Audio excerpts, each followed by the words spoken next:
যুক্তরাষ্ট্রে আবাসন সংকট মোকাবেলায় ট্রাম্প হোমস নামে নতুন এক পরিকল্পনা সামনে এসেছে।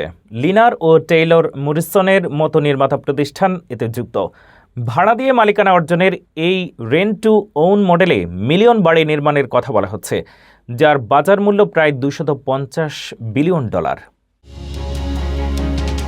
যুক্তরাষ্ট্রে বাড়ি কেনার সংকট মোকাবেলায় ট্রাম্প হোমস নামে একটি বড় প্রস্তাবনা সামনে এসেছে। লিনিয়ার কর্পোরেশন ও টেইলর মরিসন হোম কর্পোরেশন এই পরিকল্পনার অংশ, যা মূলত স্বল্প মূল্যে বাড়ি নির্মাণ ও নাগরিকদের জন্য বাড়ি মালিকানার সুযোগ বৃদ্ধিতে করা হয়েছে।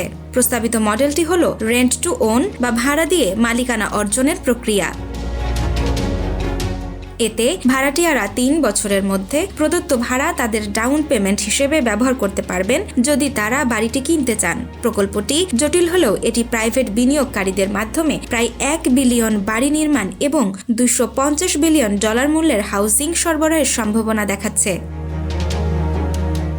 সরকার আনুষ্ঠানিকভাবে সক্রিয়তার সাথে পরিকল্পনাটি বিবেচনা করছে না, তবে শিল্পপতিরা বিস্তারিত পরিকল্পনা নিয়ে আলোচনা চালিয়ে যাচ্ছেন।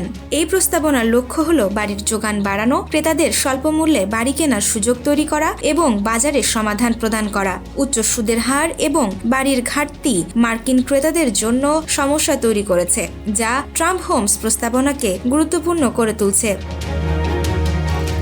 লিনিয়ার ও টেইলর মরিসনের শেয়ার ইতিমধ্যেই উত্থিত হয়েছে। বাজারে নতুন এই উদ্যোগ সম্ভাব্য প্রভাব ফেলতে পারে এবং স্বল্প মূল্যে বাড়ি কেনার স্বপ্নকে বাস্তবে রূপ দিতে পারে।